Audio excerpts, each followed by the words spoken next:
Welcome to Co-Play Media, a look inside the world of video games, anime, and the blurred community. And now, here are your hosts, Diers and Demo. And welcome to Co-Play Media!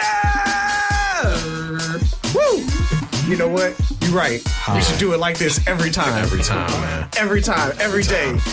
Oh my God, this is the most guests that we ever had. We're starting 2020, right, man? Oh, yeah. Okay. Yo, so... Okay. So it's me, your boy D. You know, we got Demo. You know what I'm saying? Happy New Year, everybody. Happy New Year, indeed. Happy New Year. We got my man returning, David the O. Oliver. Hey-o. We got my girl Baroness Bree. Hello. We got Jamal Harris in the building. Hi. Jamal Harris, a.k.a. Jazz House, a.k.a. Eeyore. Keeping it cool. Oh, man. Too cool to school over there, man. So, You were stupid. So I've known David for a while sometime, but I've really got to spend time with both Bree and Jamal over at the Baltimore Light Festival, which we all did together. Good stuff. And it was an amazing experience for us. And I was wondering, how'd you guys feel about it? Was it good? Did you like it? Ladies first, though. Oh, it was amazing. So I'm from Baltimore. Oh, really? Yes, I am. I would have never thought. Oh, just shut up. You know? Anyway. It was so cloudy when we were You know there. what? Such Wait. Say do for me. Say water. I'm not going to do that for you. Okay. Say dog. That's not what you're going to get out of it.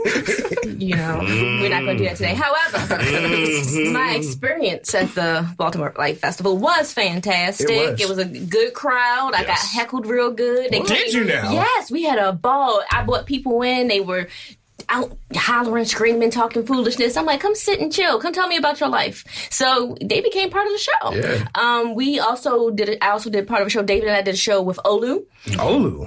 And so he has a show called In the Black Podcast. So we cast it with him a little bit before my show started, and then you guys came a little bit after me. Yeah, it was just dope. The energy was good. Yeah. The people were kind, and I mean, it's home. So I was just happy to be home and get to have my family see what I do. Yeah. It looked like you were having fun, too. We had way too much fun. I was like, wow, this is great. I remember, David was out there kind of holding our hands, kind of guiding us, you know what I'm saying?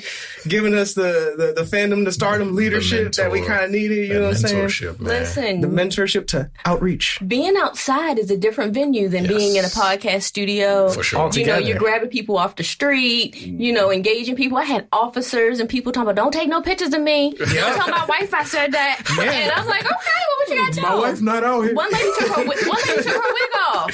She took a wig off? One lady took her wig off. Word. I made her feel real at home. Oh, okay. We were talking about He was using about what should men wear wigs and something like that. And also, the other subject matter was the woman who got into the fight and had the blender thrown up against her head. Oh, I saw that. She got hit with a blender. At McDonald's or something, right? The lady got good into the conversation because we was talking about the thing between, is it fair for men to wear extensions and wigs like women wear it? And so the lady got comfortable, and next thing you know, she just and just kept the conversation going, and we just I was like, be yourself. you know what I'm saying? Men We are at wearing extensions? Oh, Yes. yeah. It's been on for decades, man. Steve Harvey. Word? What? Yes. Word? What, his mustache or his hair? When he had that Steve Harvey. So Steve Harvey got the That Mr. was a Potato unit? Head. He just put the fade on every I got day. one for all you anime nerds and sci-fi nerds. Hercules, Kevin Sorbo. Yep. Yes. The What? entire show, that was extensions in Yeah. his hair. Get out of If you here. look at him on other movies and shows that came out that same period,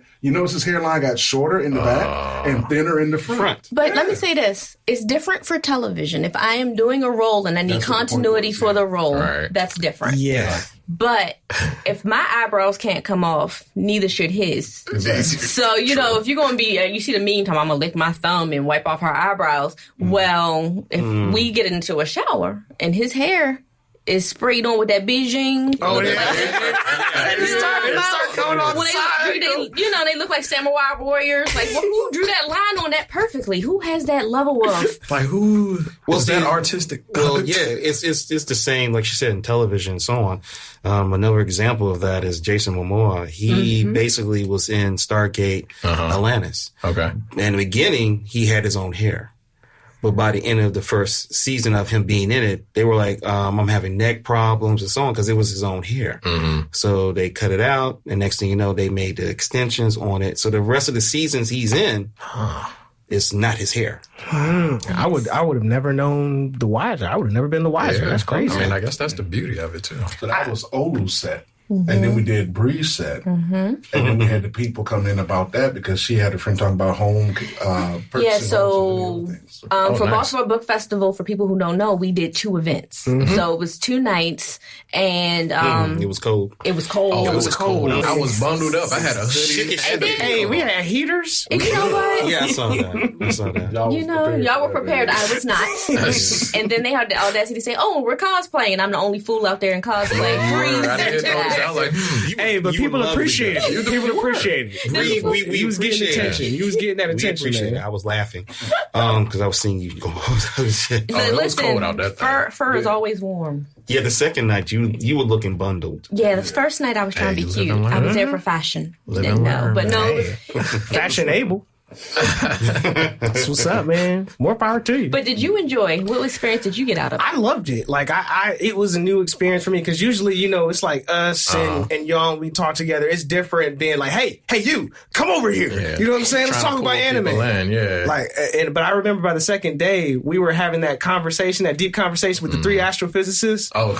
And it was like, oh, they were ready for y'all. they were ready for us. They Like, sat through me. they were waiting like, we got something for it. And they were each from somewhere. Like, one was like Russian, one was Middle East. They went and got food. Yeah, came back. They settled in. Yeah, they were ready for us. But I don't think your audience understood fully what was happening for you guys, as well as Bree, Jamal, and everyone else who came, because Eric Suggs Jr., who works with Bopa, who was putting it together. Yeah, shout out Eric, man. He was connected to Corey Morgan, who's a part of our leadership program. He's just Falcon or Captain America combination with Mr. Fantastic. Mr. Terrific. Mr. Terrific. And his thing is Corey Morgan's face painting. So he's been out there for years with Eric. So did our other colleague, Enrique, who sells the comics and everything else. And he pretty much was like, okay, let's call it to Eric. And I said, all right, cool. So we missed Baltimore Comic Con to put Phantom Stardom out there, but we ended up with this. And we told Eric, I said, look, man, if you want to do something different, let me bring my squad. Because I seen what you got on your previous thing, but it's one thing to have, let's say, nerdism be celebrated, but we're not in the nerdism, environment. If people going around the corner to party, baby, we should have a party. And so when I got there, the whole thing was to teach all of you all who asked me advice on your shows and this. I said, let me start y'all where I started off at, in the street. Yeah. The street is where you need to be at, because that teaches you how to encourage that hunger. Yeah. Embrace the fear. And when I tell people stop somebody, if you don't know what that means, then you ain't the right person for me. Exactly. So all of you, to my surprise, stepped up. But what y'all didn't see, because y'all couldn't make it back Saturday night, Jamal and the rest of the Phantom Stardom leadership, we ended up supposed to only do 2 hours. We ended up doing 6. Oof, that's a work day. That's a marathon. It was too cold for all of that. No. Because when we got there at 4, we was trying to find parking. Right. That was the issue. Corey was already working. Right. Brittany was already doing her thing. And the next thing you know, it became an issue for them to have anything worthwhile, because the people weren't really... Can you hear me, Shane? Keep going? Okay. All right. Sorry, folks. Just keep it going. Just give me a signal. And so I just turned to the people, and there's all these illustrators, right? And I'm looking at the people and I'm watching the customers, and I said, now, why are y'all sitting here in the dark? It's a nice sunny day. We got a shadow and everything, like the freaking bat cave. And I'm like, what are y'all doing? People supposed to come see you. You got all the superhero crap on the wall. So I turned to Jamal and said, hey, man, do me a favor. Get my cell phone out. Let's set up the soundtrack right now. Let's do this. We're going to turn this up right now.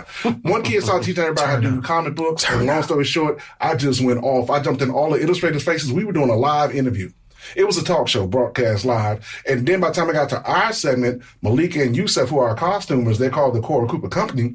They joined in. Corey shuts down his table to do his part of the panel. But then it got so good about 7:30, we turned it into a talent show. Then it went further because Corey went back and opened up his booth. Because he saw Brittany, who was supposed to come on behind us, still making money. So she said, y'all keep on going. She didn't get on until about 8:30, close to 9 o'clock. Pretty much. You know what I'm saying? And I'm dressed as a genie from Aladdin. So we're showcasing all our stuff. And then I walked around just to get an idea.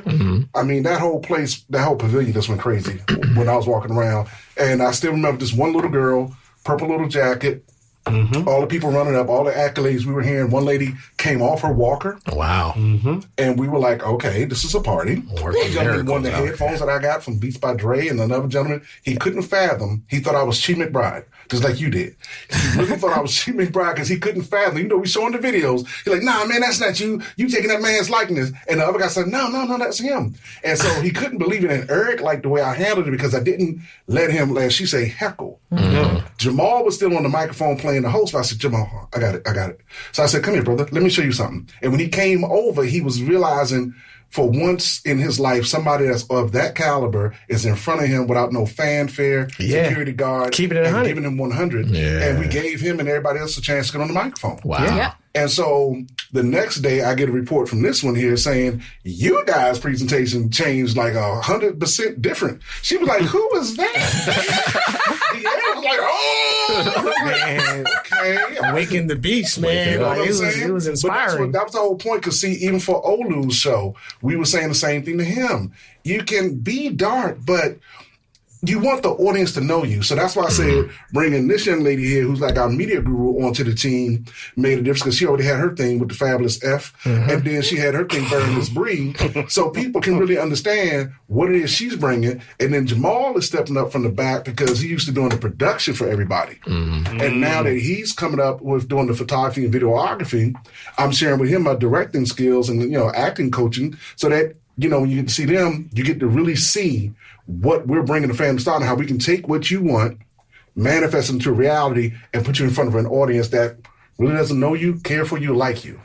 And it really strengthens your resolve to say, is this what I want? Right. Yeah. And I would say that is definitely it was definitely a teachable moment, you know, and it definitely got down to the like root of entertaining a lot of it. It's like, if you could do this, you can go anywhere and do, and, you know what I'm saying? Yeah. And I'd say that is one of the things that I really value in the fandom, the stardom. And with that being said, I'd also like to move on to the other skills, you know, that Bree and Jamal are bringing, you know, like whoever wants to go first, man, you know, ladies first, of course. Of course. Oh, okay. Well, I do a little bit of cosplay. So tell us about it. A little bit. Tell us. First year at BlurredCon. Oh, okay. He wants to. Something's happening. But yeah, no. First year at BlurredCon, we had tons of photographers. I didn't know if I was going to show up on somebody's anime weirdo website or whatever. But ESPN was there. They Undefeated. So a number of us were featured on ESPN I saw Undefeated. it. Yeah. A number of us were featured on, there are a bunch of like little small websites that aren't, not because you're small, but because, you know, I just can't think of the names of all of them. Niche. Right. But people are just sending pictures, talking about, is this you? Is this you? And I'm like, that's the first time I ever cosplayed. It's the first time I had little kids like crying because I was Sailor Moon with braids. And people are like, and little girls are like, yeah, Sailor Moon with blowing locks. minds. Right. You know And what I'm I'm just like, saying? I just didn't change my hair, but okay, you know, so it was fun. It was relatable to see kids see their favorite superheroes in color. Right. And so for me, that is my favorite thing about what we do. But in addition to that, I also have my podcast, The Fabulous F. You can find it, but my that's why I have 2 websites. I thought about my life. So She's smart. She's smart.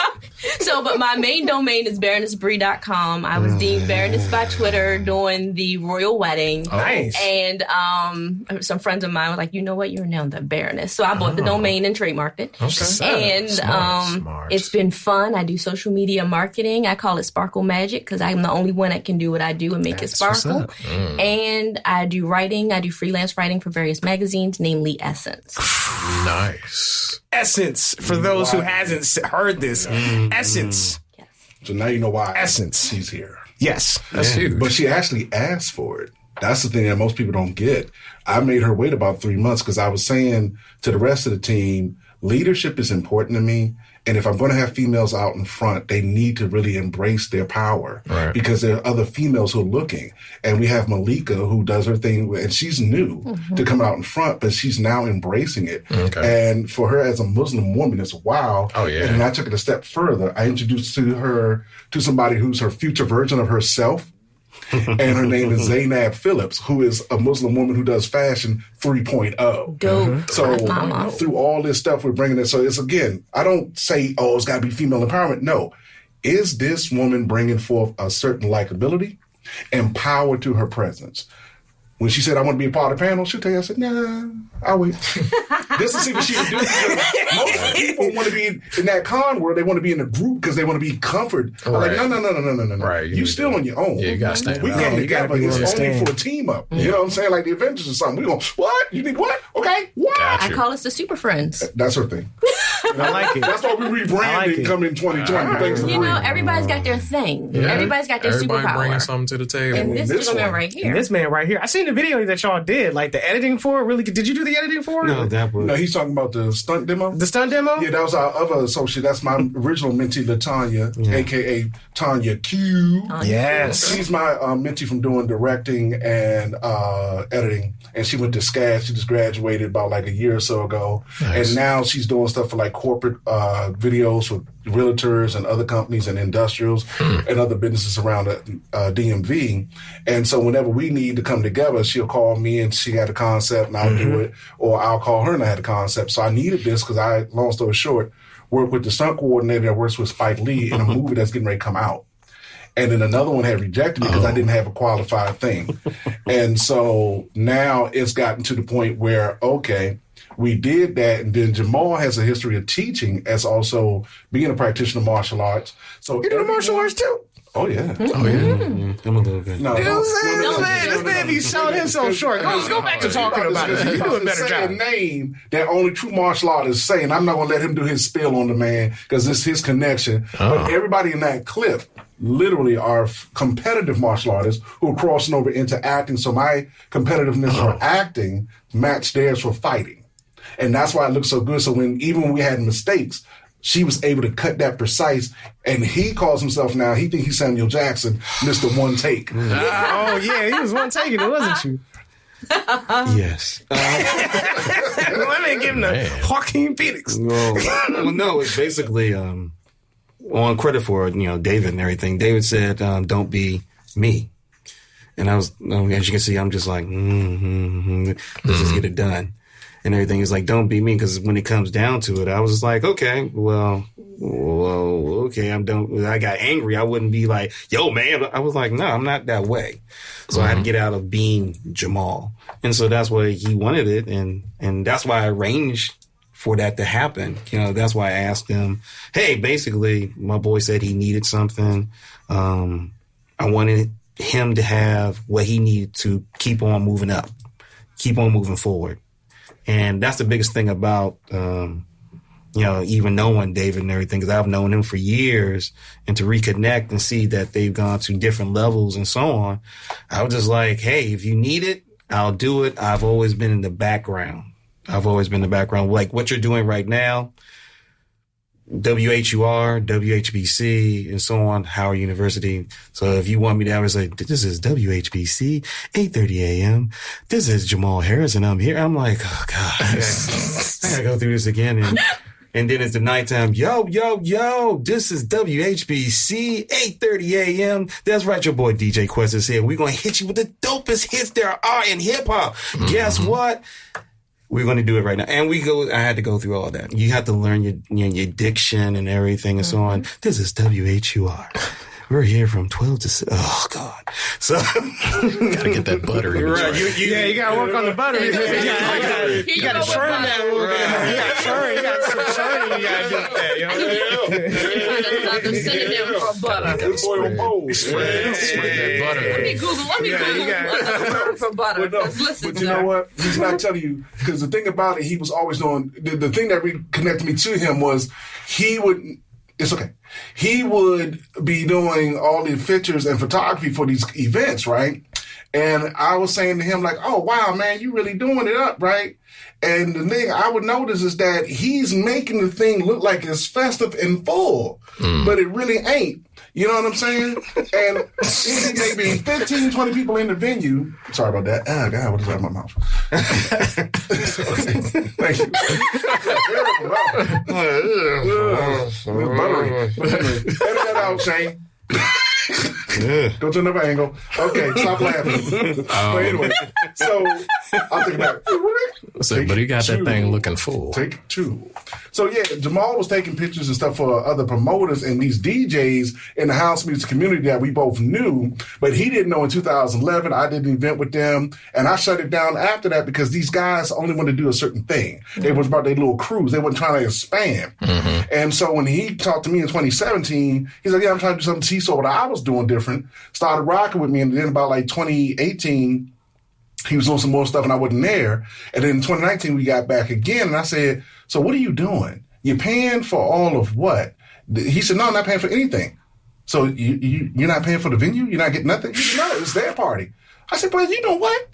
You're doing all this work. Boy, you better come on. You know what I'm saying? Better get this money. And so that's why I started telling him, I said, dude, you got to get out in the front. His cousin is, who's the DJ? DJ Mandrill. Number 1 house music. Dude. Legend. Legend in the game, right? Then who trained you for the martial arts? What's my man? You mean Chuck Jeffries? Exactly. Ooh, See what I'm wait saying? a minute. So why you gotta be so humble for it, man? Or is it just it's just who he is? He never realized that through helping, say, Bree or you with your dream, that it's backing you. Basically, we do the same thing. The only difference is I have to step out in front to get your respect and your attention in order for you to understand I'm about to change your whole life and your whole mindset. He's like, well, whatever you got, I'm going to work with. Problem with that is it doesn't go but so far. And that's why I told him, I said, bro, just start doing your own thing. Let's just get out of here. So putting him out in front as the host of Fandom Stardom, putting him out there to use his production skills, his photography skills.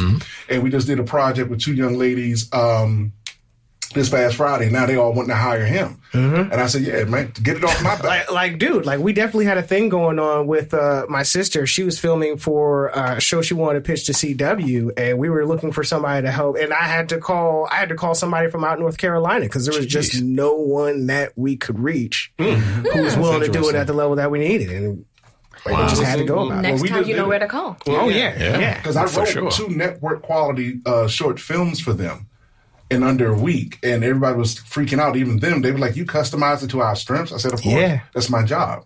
You know what I'm saying? The strategy is what I do. So bringing these 2 people in, it just enhanced the team. And then if you don't mind me saying, Enrique Fernandez, who does all our selling, and he's the vendor of the group, he has the comics and the toys. I mean, this cat just blew me away. He inspired me to do this. And then Corey was right there with him because Corey was with me on the news. Never knew exactly who I was and what I was doing, but he'd been watching the whole time. You know, and then the Wonder Twins, we called them, Malika and Yusef. That works with the Super Friends. I just got that. Yeah. I'm slow. But people don't realize, their husband and wife team, they kind of work in tandem a lot. And I just met them randomly working with another mentee at the Sakamasuri thing. And that's how we got to talking because I just randomly asked her to take a picture with him because the outfit she had on. And then Yusef said, yeah, my wife makes all this stuff. I said, wait a minute, that's your wife? Wait a minute, that's you? She made that for you? And he's a big guy like I was. I'm like, oh, snap. $200 we got to get together. And she makes my stuff. So it just formulated into that core group. And like I said, everybody got skill set. But I think between Blurred Con, I think we can talk about what the effect of that happened, can we? Go for it. Packed room. It was packed. People were standing on the walls. People sitting on the floors. We didn't know they were turning people away.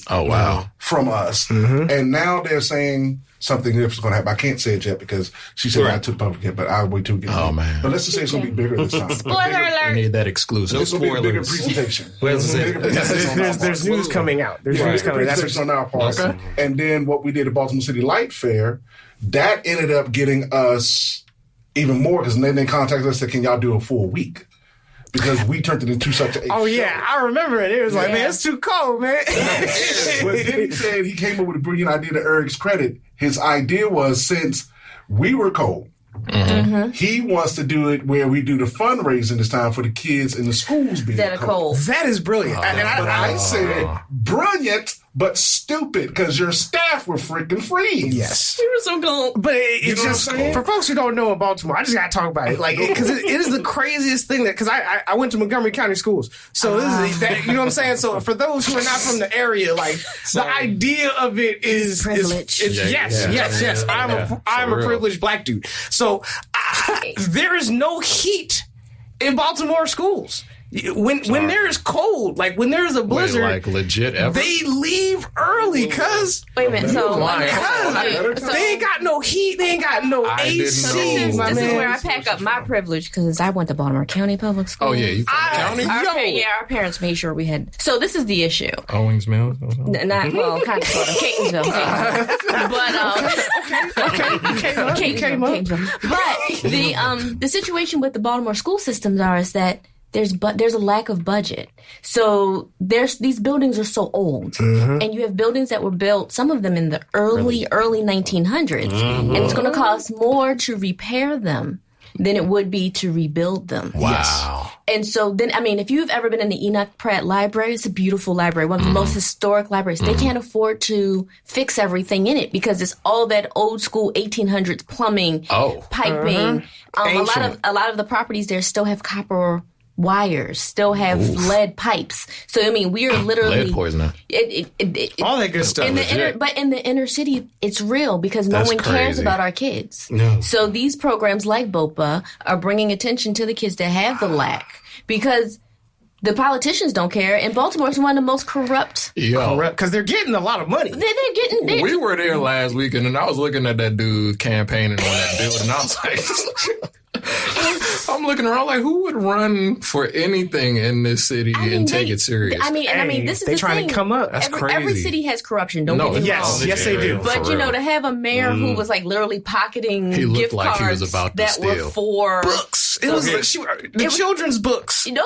These were gift cards for homeless families that were being relocated. She was handing them out like Best Buy gift cards. Oh, just slinging them out there because she got it like that. So I mean, the thing is that there's a lot of things going on where we don't have the checks and balances because we feel like, they look like me. We good. Yeah. And so I love my people. I want us to do well. I want my city to succeed, but we have got to be accountable. Yeah. There's a systemic issue that's more than just. Somebody told me, like, if you're anywhere where there's no cobblestone. I was driving around and said that. It was like as soon as there was no cobblestone, I was like, yo, cuz, this is crazy out here, man. It was like, I'm going to park at this motel. So they were like, nah. No. So you have to remember, in Baltimore, the historic areas with the cobblestone were taken from black people. Right. But you could tell. Owned really? You could tell. But that's just like with Georgetown. Georgetown was owned by black people. Yeah. They took the cobblestone from us and made it $1 million. It's nice. So remember that we are rebuilding from the things that were taken from us through illegal property, acquisitions and all that type of stuff. So, and I truly feel as if like one of the things that we as a community do, and it was one of the greatest ideas, even though it was stupid because they are going to freeze. We're gonna talk to Eric. There's got to be a better idea. But Talk to who?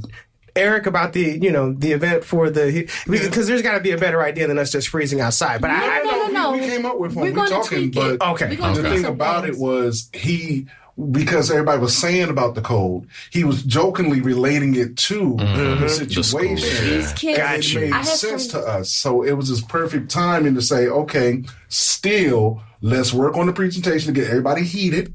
That's crazy. Okay? It's impossible. And then that allows everyone to stay functional. And then when people come to the tent, one of the reasons why people came and sat when you guys started your set was because the way I positioned the seats was your heater was blowing past your feet into the front of the audience. Right. He trickery. You see what I'm saying? So the thing I said to Eric, set the seats up so that way they can sit down. I remember that part. I remember because you were like, yo, put it right here. Right here. I was like, okay.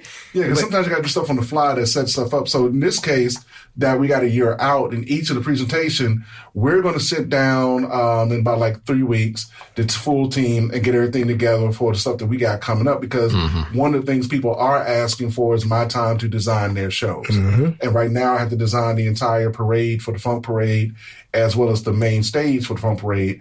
And one of the ideas I came up with was to hit the Make-the-Wish Foundation, based on his conversation about that with the kids in Baltimore. They said that what the theme was from a conversation with Prince called The Magic of Music. Magic of Music. So I said because me and the always go hand in hand. So I said the Magic of Music. And since I had the Aladdin costume, the organizer was like, oh my God. And I said, yeah, so here's a bonus. Go to Make-A-Wish. Get a kid who wants to be a grand marshal in the parade. They walk with me in every news appearance that I go on or media outlet I go on. They come with. That's your national exposure.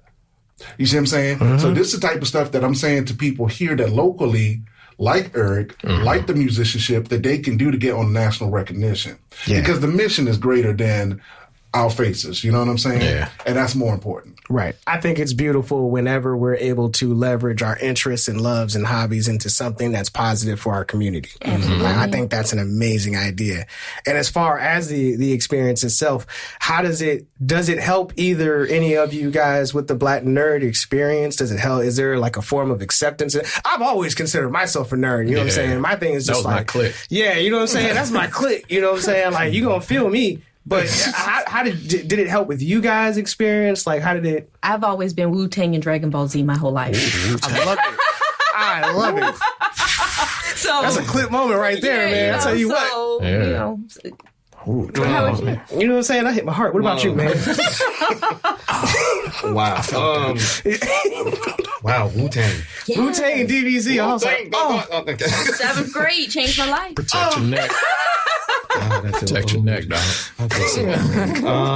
No, I mean, for me, it's I'm the boy out of 2 girls, 3 children. I'm the last born, and so when it came for me learning anything, I was by myself. My sisters are out there going, "Hey, we going to see Prince." Being annoying, right? I'm just the little guy, so my favorite was PBS. So what? Oh yeah. So I just clicked on PBS. So being a Black nerd or whatever. I didn't consider it being a nerd. It was called what was available on television. It was what I had access to. You know what I'm saying? So that's what I had, and that meant for me growing up watching, WH. I forget WHMM. I forget. Yeah. So I watched everything. Channel 32. Howard University joined. Yeah. Shout out. Thank you. I couldn't remember. That said, they would get on me now because I have to say that. I just thought about that, like, duh. So watching, right there. Just going from them and everything. So I would watch Garth Fagan, Alvin Ailey, everything that was related African American and so on, and beyond that, and so when he also, after that, becomes to me with watching Doctor Who. Yes, sir. Doctor Who goes hard, man. Doctor Who's been around for a minute, too. You just got into it? Yeah. You have a lot to watch. I know. There's a girl now. Well, Doctor Who is a woman. Well, see, she doesn't kill as many people. Don't even get me started on that. Yeah. Doctor Who is low-key more dangerous than any person with a gun. That's what I loved about the show. Well, see, that's the thing about my grandmother and them always liked about me. They're like, okay, what Jamal watching? And they'll look over and they're like, who's this? Oh, Doctor Who, because my father was a nerd in himself as well, because he can tell you anything about any president in the United States. Really? I don't think that's a nerd thing. I think that's a smart thing right there. Well, it's a history buff. History buff is nerd. Yeah, I mean, I love the History Channel. So it wasn't cool. But he could tell you everything about, or anything in the district that has to do anything military-wise and so on. He explained it to me. Really? That's tight. So it was just like, okay, that's my dad. And he did models. He made models. I made models. I did that for a while. So you guys made models? Yeah, man. You gotta remember, in that era that he's talking about, that was considered a nerdism. That was a nerd thing. You had to go to the special little hobby shop. Right, go paint it. Get the you had to get the paint. Special paint. I just order everything off Amazon. It's modular, you know what I'm saying? It's like Legos. You feel me? Like, you know what I'm saying? Like, no, back in the day, you had to go to the hobby shop and order it, and then it came back in 2 from weeks. the catalog. So you had the little glue guns and soldering irons. Of glue? Yeah. What was going on? Glue guns were dangerous. I grew up, all I did is play sports and video games. That's all. That's a big thing right there. Yeah. Because for us, I can tell you right now, again, being the only boy, I really, like I said, what David and I was always alone per se. My father showed me also comic books. Oh yeah, the comics. The comics is real, man. And so when it comes to what you're talking about, y'all can go, hey, Amazon, clickety click, I got it. Basically, I didn't have that. We basically had to go out, work, do a little this and that and everything. Oh, I got $5. What you doing? I'm running down to the comic book shop or to back in the day 7-Elevens. Highs. We had Highs shop. Oh, I never heard of that. So or Woolworth, where you actually can buy a pack of comic books for like $1. Yeah, and you get 10 comic books. Yeah. Oh, okay. It's like 10 cents a piece, right? Okay. So I was like, it's heaven. It's heaven. This is a great thing. But like I said, when you say being a nerd, literally, I couldn't. When someone said black nerd, I was like, what is that? Because I've always been intellectual. And my grandmother was saying that she said the same thing to me years ago. She's like, so you calling me a nerd? Well, thank goodness I can't say the rest. Because she's about just a little shorter than Bree. And my grandmother just, she was like the "Where's the beef" grandma. Whoa, where's the beef? Yeah. And she would say it in 3 different languages, right? Including English. So basically, she could curse you out in French, Spanish, and German. Nice. And basically, if I got into trouble, so it'd be like, Jamal, I'm like, oh God. So you got to decipher the whooping you about to get. Right, you know what I'm saying? What angle is this beating going to come from? Right. So basically, being like you said, for her and everything is like, if y'all want to call me a black nerd, fine. I've been one all my life. It is what it is, man. Right, and a lot of people didn't realize that they were blurs. Yeah, for real. Because I grew up a Jeopardy kid. Like I love Jeopardy. I've watched Jeopardy my whole life. Like I've auditioned for Jeopardy. I met Alex Trebek. I'm a Jeopardy nerd. I love him. And grew up Star Trek. Star Trek, all of that. Star Trek, Star Wars. Like I said, my father really influenced me about all that. Oh yeah. So he took me to see the first Star Trek movie. Oh, really? And basically, what year was that? Nah. We ain't gonna call the man out. We ain't gonna jab the man's pride. You know what I'm saying? Oh, Bree, excuse me. Before he tells us how it was. Because I was in elementary school. I liked the anime and everything, but there was this one kid that I'm assuming back then it was still cosplay. He would dress up in a Star Trek uniform. I'm like, oh, look at this nerd guy. But the whole time I'm at home like, yo, Dragon Ball Z is coming on. Exactly. Right. Oh, yeah, I love that. Hey, on the international channel, cuz? Yo, I was living for that international channel. We didn't have that in Baltimore. We did not have the international channel. That was extra. See, that's the thing. I'm listening I feel like the international channel went off at some point. It did go off at some point. Because I was trying my hardest to stick with it. Like, I think it was channel 51 at the time or something like that. We used to get them from the VHS from the library. Oh, yeah. I had a bunch of VHSs. I had the whole scene. But then it was in the oversized international VHS that you had to watch in the library. Yeah. So where would you guys speculate the future of blurredom going? Like, where do you see it? Do you feel as if, like, the blurred experience or the nerd experience is going to start becoming a mainstream thing? It's already mainstream. I feel it's pretty mainstream. Yeah. Once I seen Meg Thee Stallion with the white and red, I was like, we're not living in reality anymore. Michael B. Jordan is a huge anime fan. Michael B. Jordan is a poser, and you know it, and I know it, and we all know it. Let me say this. As a person who comes from a place where people don't always pronounce words correctly. Yeah, you saw it too. You guys are mad with him because he called the show a different name. No, I'm also mad that he's pushing this super expensive anime-inspired clothing. Like, we're not buying that. But he's got it. It's not for you. But that's who's the it thing. for It's then? for his friends. That's got the money. It's for the people that live on his block. Well, I'm going to tell you When you go outside with your Amazon Dragon Ball Z costume, he's got the couture Gucci Dapper Danvers. The leather Gucci. I'm like, yo, this man got Coach for real. I mean, look at these boots. Yeah. Oh, look at the price of these boots. I do want the boots. The boots is like $400. I'm gonna get the boots. You can't clown if you want it. I can't clown Michael B. Jordan because I am happy that anybody who looks like me is doing anything positive for our, you know what I'm saying, for the community. But it's one of those things where, I felt as if, it seemed at certain points where it was a little bit less than authentic. But also remember, he is a Marvel. He's Marvel, so he's already in the nerddom. That's true. That's true. Oh yeah. He's already. If Michael B. Jordan cocked in this room right now, I would still be like, "Oh my God, it's Michael B. Jordan." I would still be like, "Oh man, I love everything that you were in." You know what I'm saying? From The Wire to Marvel. But would you question him about his? Yes, that would be the third thing that I would bring up to him after Marvel and The Wire. They would go straight into. So what's up with those shoes? Let's get Creed. No, and that's good. That's good journalism because now you're bringing your opinion to the front. And you genuine, so your audience will know the difference. See what I'm saying? Because a lot of people don't want to do that to somebody because they don't want to step on toes. I've done it numerous times to different people. You know what I'm saying? Because my thing is, why fake it when we're supposed to be on the equal terms? Right. Yes, he gives 0 beeps. You know what I'm saying? And it doesn't help to, again, because you're going to want to say it at some point. Your audience is going to hear you say it before or after the interview. What's the word they can do? Cut?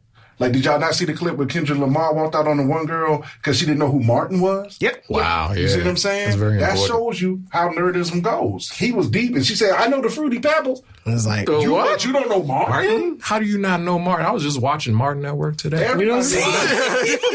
But this goes to this question, and I'll let Jamal answer before I get deep into it. But just go ahead, because I tell you, you don't want me to answer that question. What future of nerd culture and the direction that it's going? Like, what future do you see? Specifically, he said black nerd. Blurred. Well, the future of it is basically, as Bree said, it's already there.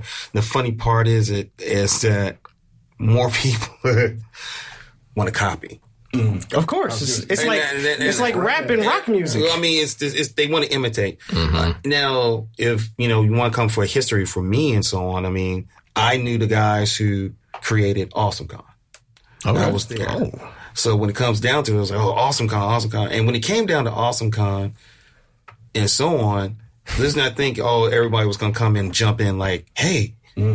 It was actually, they had to reach out to get people. And then the next year, then everybody was like, oh yeah, I can get Uber. And that's what happened. When it comes to BlurCon and so on and everything, then BlurCon said, hey, let's make it about us. Yeah. And then you get people like Bree. And you got people like Bree coming in there looking like Sailor Moon with braids. And Bree coming in with the fluttery leather pants. Yes.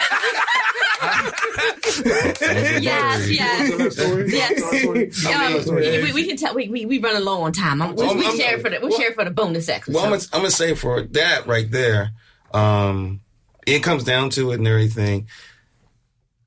From AwesomeCon, because I was just a photographer, and I took images only unless it was something connected to a person of color. And a reason which is easy to do, yeah. In BlurCon? No, AwesomeCon is difficult. AwesomeCon was so different, but I found out when it came down to it, she's a superstar. And the reason why she's a superstar is because she said, hey, I love this image.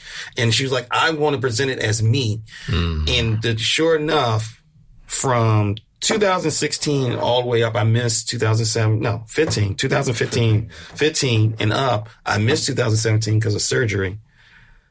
More and more persons of color came in there. Wow. And with it, I swear they were superstars. And one couple, and they're tall. I forget his name. They're tall. Oh, you talking about Harry? And yes. Oh, yeah. They came in and dressed as not Ma and Pa Superman. I'm saying, but it was Jor-El and I forget her name. Yeah. And so they were the mother and father of Superman, and they could walk at least 10 feet. Oh my God! Can I go? And they had a little entourage following them. So when it comes down to it, now people are imitating that because they're like, wow, can we do it? Like, can we do something with? And I'm not having. Can we have a Gayacon? Or it's like, no. It's not needed for that because BlurCon said, and I swear to it, said, hey. Everybody. Yeah. It's very inclusive. And I think you bring two big in the game. I didn't even realize who they were until we started talking. 2 trans females. That was man going to woman. I don't know. Yes. Something like that. Yes. Right. Transition. There we go. Yeah. They were talking to me because they overheard the conversation I had with other people, and then they found out what I did for the trans male that came into our panel. Everybody went crazy. you know? And so when they was something like for real, and then the one girl sort of, I know DJ Spinner. See, that's why I tell them, I'm an alien visiting. I'm not even a part of the culture. When people see me, they say, "You cosplay?" No, I'm not. I'm just Dave in a costume. Well, I don't know jack about the character. I'm just being loud and outrageous. I think Jamal touches on a great point, is that there's going to be like a different level of celebrity that's going to be based off of celebrities. You know what I'm saying? Yes. I think that was the point that you were making. There's going to be folks like Bree coming in who are going to be rocking, I guess, the Catwoman suit or something. You're going to be like the Catwoman. You know what I'm saying? Like celebrity. I was Black Widow. Black Widow. I'm sorry, correction. Black Widow. So she's going to be coming in with the Black Widow. And then instead of a regular NerdCon, there's going to be like a whole black set, Marvel set of cosplayers. So I want to say this. We put our own flavor into these costumes. You got to.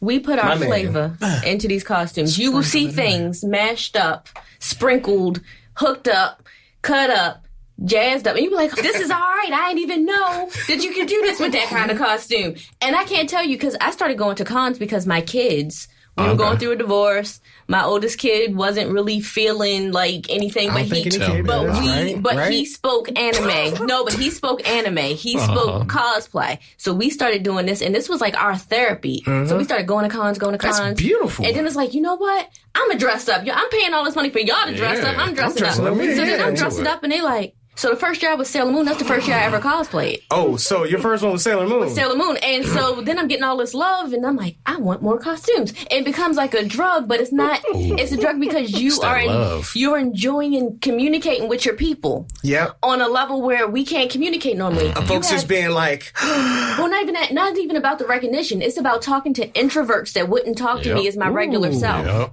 It's about talking to kids with autism that don't communicate, but I'm now her favorite character. Oh yeah. You know, talking to sick kids that normally don't get out. We are doing cool stuff as cosplayers. So, you know, using your platform for good. It's a lot of cosplayers out here just like, I want to be on the OnlyFans and put my booty out there. That's how we pay for these costumes. I understand. I'm not judging you. Yeah, but I appreciate it too. There's a way, you know, but also, can we get out there? There are the LGBTQ. He's laughing at me. But the LGBTQ community is out there. They're raising money. There's a group of cosplayers, the Old Dirt Road, who does Prince of All Saiyans. I think you guys met them. I love that. They do work and raise money for the lemonade stand in Philly. Like, these guys are raising money for using their visibility for good. We have to do that more as a cosplayer. I completely agree. And my professor from Howard University, Walt. Yeah, my man Walt. Oh, Professor Walt. Professor Walter Oliver. You will never not know he's that, but he's go ahead, because when you see Walt, Walt is Walt. And Spider-Man, you ain't saying nothing. Spider-Man, nothing. Black Panther. Exactly. And this man taught me at Howard University. He is so dope. And he when he first saw me at Austin, he's like, Harris. I was like, what? Yes, sir. Did you do that assignment? It's like it was like a flashback here in his voice. And I was like, Professor Oliver? And then he's just like, oh my goodness. And it was such a cheery thing to see him embracing. And it showed the people, is like, listen, it doesn't matter. And he does a lot of charity work. Which is awesome. Well, and people don't understand. But the thing is, we have to understand that, like she said, you know, I'm a person with disability. And so on. And when I saw children coming up there and they're like, what are you? And he was like, I'm Thor. And he was in a wheelchair. And he's black. But he was Thor. In a wheelchair. And it didn't matter. And guess what? It was a trail of them. Wow. And it didn't matter. And that's one thing I say. Awesome Con, BlurredCon, any con that allows them to dress up a lot. That's like holiday, because it allows them to get out of character of what their everyday life is like. Listen, I am whatever. Right. I'm Sailor Moon. And people are like, wow, like, I didn't know she can look so sexy and everything. And then you look over here and you're looking at Hela from Thor, and they're like, oh my God, I didn't know she could look so voluptuous and tall and everything, and not look as pale. But anyway, we ain't gonna go there. real quick, with the time that we have right now, because we got to go through this real quick anime impact part right here, real quick. How much time do we have, Shane? All right, not that much. So with the time that we have, we're going to do Spitfire. You know what I'm saying? We're going to spitfire this. Hit it. What was the anime of? We're going to make this shorter. Anime of the year for y'all.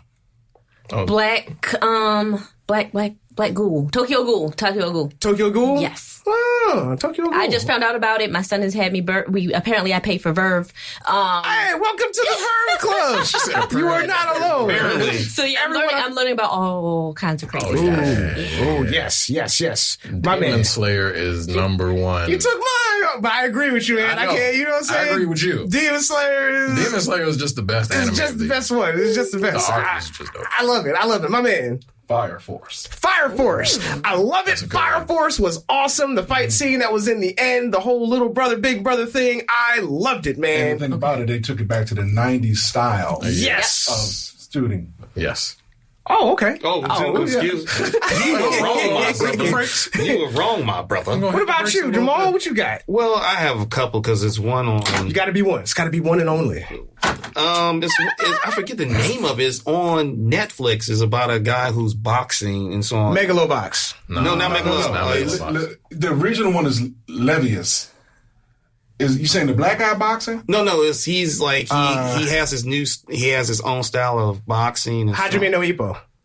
No, wait a minute. Hold on. Keep talking. And he has his own style, and basically he's going in there and you're not talking about Tokyo. Like he's the boxer for a company.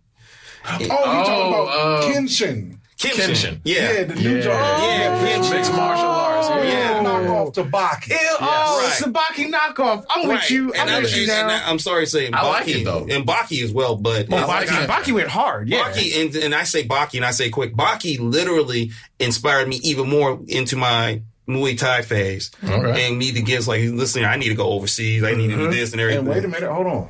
Thanks to that, Baki was the influence over what you saw in the stunt demo that we did. That's why there was no room for hesitation. That's why we actually hit each other, and you saw me headbutt that kid at top speed. Because, like I told him, all that pontificating and all this, bruh, if you do that, I'm going to smack you through the door. And what did I do? Slammed his head through the wall. Hey, you got to stay in the box. You got to stay in the box, man. Look, I'm coming full speed. All right. Yo, next. Anime spirit animal, go. I don't have that one. Mine is a hyena. Hence my email says hyena. That was my fighting name when I was starting off in martial arts. I was smiling when I whooped audience's face, my opponent's face. So the audience thought I was laughing the whole time. Goodness. Dang. All right. Your spirit animal. Just think or anime character that's your spirit. Like who's your... Yeah, your spirit. So as a mother, I am Chi-Chi. Just keep saying all the right stuff, Bree. That's not cool. No, as a mom. With it with Bree. I'm annoying Chi-Chi. Really? Making them go, that's me hollering in Japanese when the kids do what they not do. Yeah, so. Didn't do the homework, but Mom, I want to learn how to fight so I can reach my full. But don't forget, Chi-Chi had hands. Chi-Chi had hands. She did come Chi-Chi had mad hands. She did. You're right. Don't forget. Don't ever sleep on Chi-Chi. She was a bad one, man. Chi-Chi was a bad one, man. She was doing it. Nobody didn't like how the females was Boomer. Demo, what about you, man? I gotta go with Kakashi, man. That's my guy. Smooth. That's my guy. Cool. He don't care about much, but when it's down to it, hey, I'm gonna get to it. When you put the book down, it's like hands. I gotta throw hands right now. Last chapter. Let's do it. Jamal, what about you, man? I can only say mine's just related across everything. It's basically just the crow. Actually, and I found out later in my life that basically when I was born outside the actual, they was like it was raining and it was a crow out there. Oh. And I was like, well, thanks. It seems like a scene. My teammates are spiritual, powerful beings. This fool think he is brand new. This like a scene from like Cowboy Bebop or something. Like at the end. I was told that. Next time you see him, I'm gonna do his makeup. He gonna be the crow for the next con. Hey, I was just thinking about that. I'm gonna put a rain filter on you on Instagram. Get some black electrical. You can see it can't rain all the time. Oh, man. Can't rain all the time. I only seen a couple guys ever do it. Dog, trust me, no black brothers do it. I only saw Latino guys and white guys. Oh, that's only true. white and Latino guys can pull it off, man. No, put a wig on him. I got wigs. We got wigs. You get a Latino guy that can do the move. Get like a Jerry curl wig on him, kind of. I can give you. Just straight hair. Trust me.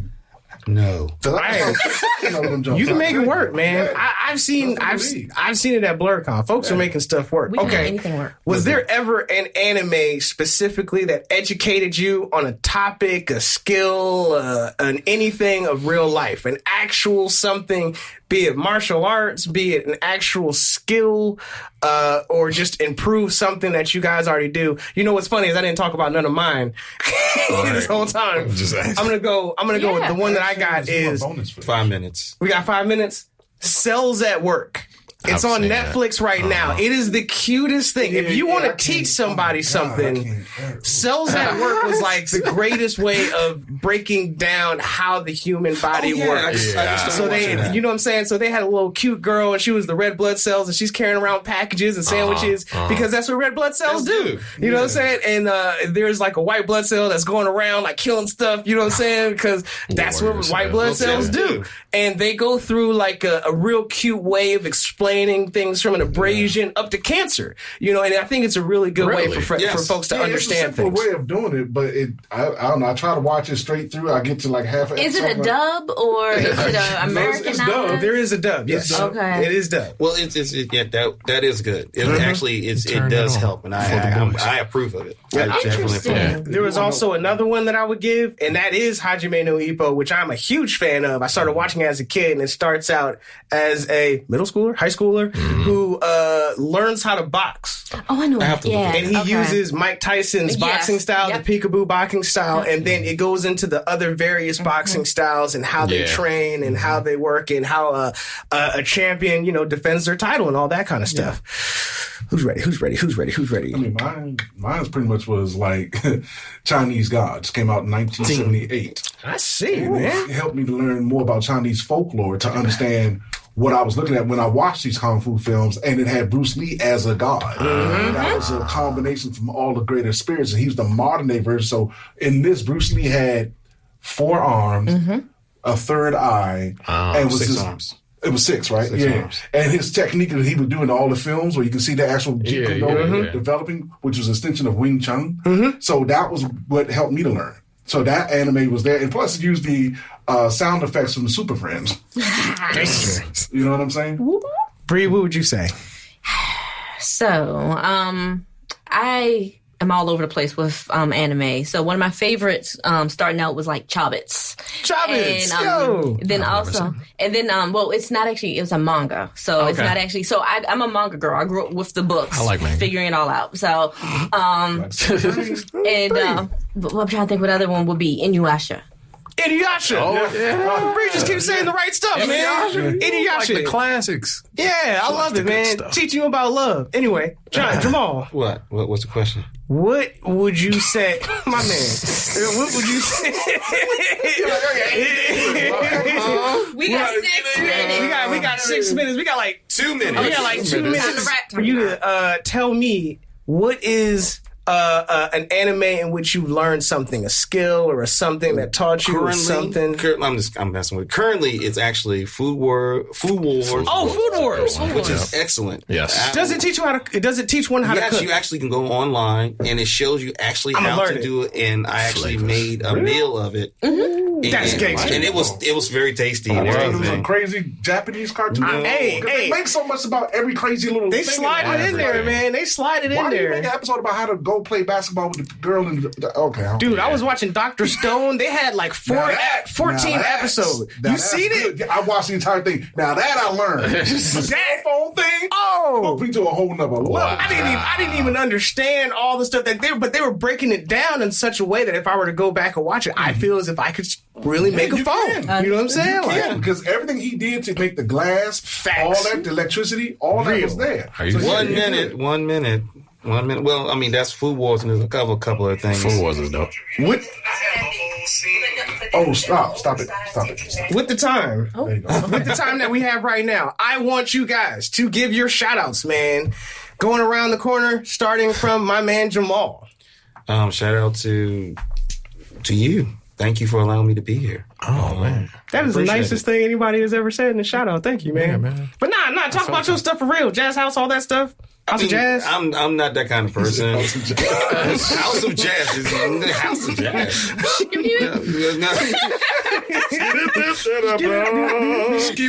Yeah, baby. No. Just shout out to my people. I mean, again, I appreciate you allowing me to be here and everything. Shout out to my boy David. Shout out to Miss Bree. Just being their presence. So again, thank you. So humble.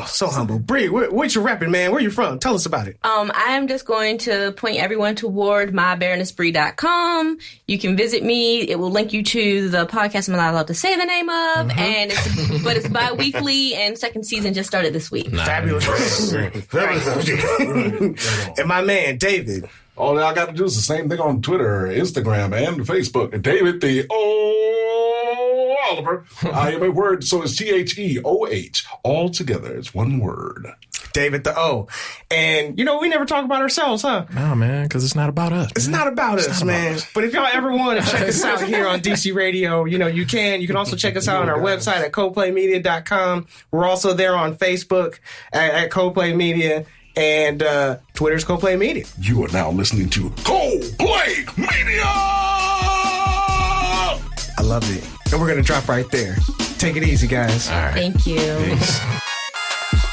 You've been listening to CoPlay Media with hosts Diers and Demo. For more information on CoPlay Media and the Blurred community, visit coplaymedia.com or the CoPlay Media page at dc.radio.gov.